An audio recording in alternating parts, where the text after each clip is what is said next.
Mornings with Al Ferraby on CFAX 1070. Well, let me introduce my guest. This is Jim Swanson, managing partner with the Victoria Harbour Cats, who's joining us here at CFAX 1070. Jim, good morning to you. How you doing?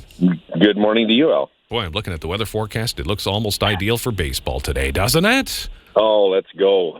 We're so ready to go, Al. I mean, there's a lot still to get done. There's a lot of work to get done, but yes, please, let's turn on the sunshine. Let's get outside and enjoy a hot dog and a beer and enjoy Harbour Cats baseball again in Victoria. 3 weeks away from that happening, and that'll be the first game in what, almost 3 years? Am I getting that right? It's more than 1,000 days since we last played, and obviously the pandemic. Everybody knows the reasons. Let's not belabor it, but it's time. It's time to get back to it, and I was at the Chamber of Commerce, the Greater Victoria Chamber of Commerce Gala on Saturday night. It just felt so good to be back amongst people, and I think we're all experiencing that more and more. And I think this summer and being outside at Wilson's Group Stadium at Royal Athletic Park, it's going to be exciting to see these guys coming back. And I know between myself and our coaching staff and Curtis Peltier, GM, we've been working very hard at bringing a good team into play here, and if we're going to come back, let's come back and go after it. Yeah. One of the things that because there's a number of different preparation things that need to be done. One of the things that you're looking for now is all the players are coming into town, but obviously they have to find places for accommodation, right? So do you need billet families right now? Yeah, we're short billet families. We're definitely working every angle we can, and I appreciate you bringing that up. It's been an interesting time. Obviously, one concern from people is COVID. Well, all the players are required, players, coaches, every staff member required to be vaccinated. We are crossing borders. We do those things you have to be in order to cross the borders. It's not even a question. It has to be done.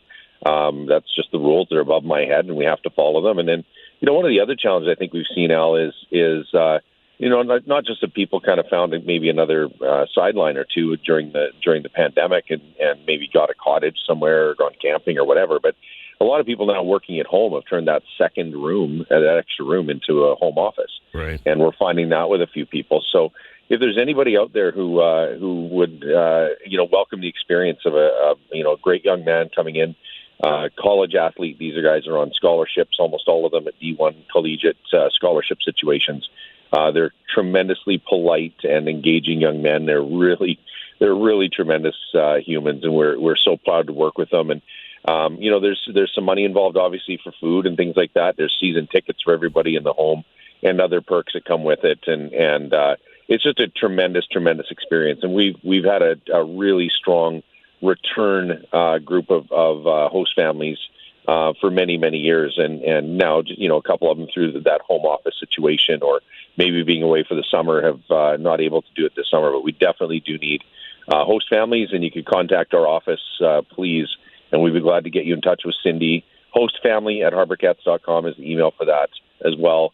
We'd love to add. If we got about another 10 beds, we need to make sure that we're adding here. Yeah. So think about that. It's and as you mentioned, it's rewarding. Like you get these players that come up, and I mean, obviously, these are. Character players. In other words, they're good character, good outstanding citizens, and they are just here to learn their craft of baseball and really enjoy this community. And what a better way than to be with a host family to sort of learn the landscape of this great community we call Victoria.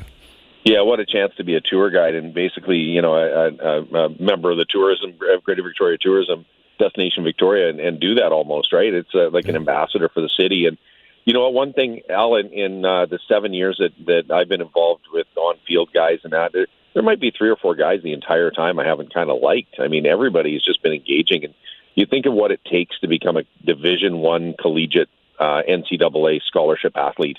And you're talking about not just being a good baseball player, not just getting good marks, but the citizenship and the vetting that goes on by those schools. They're not going to give away scholarships to guys who have had past legal problems or behavioral problems or the bad kid in class. It's just not happening. And they have to go through a very rigorous set of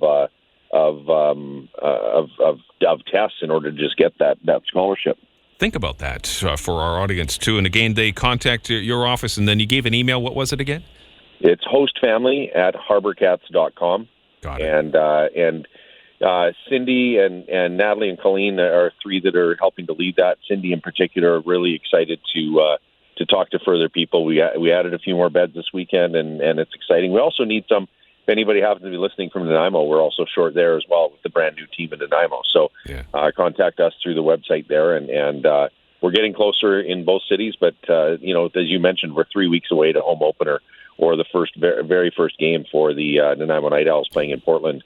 And the Harbor Cats opening at home on Tuesday, May 31st against the Port Angeles Lefties. Well, let's update everybody, too, in our final couple of minutes, because obviously Victoria Harbor Cats, it's a well-established club, as you know. But you mentioned Nanaimo. I mean, this is something you've been waiting a couple of years to launch Nanaimo, and that's going to happen. Man.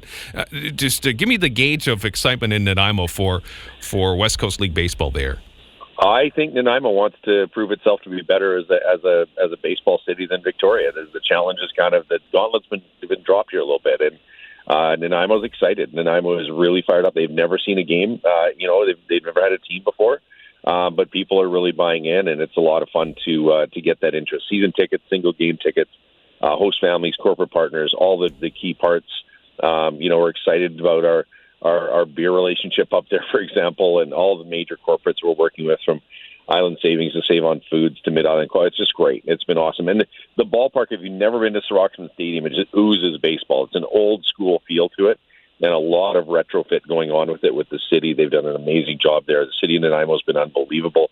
And yet, weather and trades and supply chain and just the dominoes of construction, are going to have it really tight to the start of the season. And in fact, we'll probably still be doing some things into the season here this year, and it's a project that's planned over a number of years as well. But new seats, brand new netting and safety netting, new lights, new scoreboard. The dugouts have been expanded, new office space in the building. There's so many things that have happened in Nanaimo. It's extremely exciting, and the team is going to be strong. I've been working on that team with our coaches as well, and keeping track of what's happening there, and it looks really good. Looking forward to it. Jim Swanson, managing partner, Victoria Harbor Cats, and of course getting set for baseball in Nanaimo, West Coast League Baseball in both cities. We're looking forward to it all. 3 weeks from today, Jim. My goodness. That's exciting. And then a week after that, you have Nanaimo visiting Victoria for the first time on the 7th, 8th, and 9th of June. So it's going to be really fun to see that rivalry start up right away.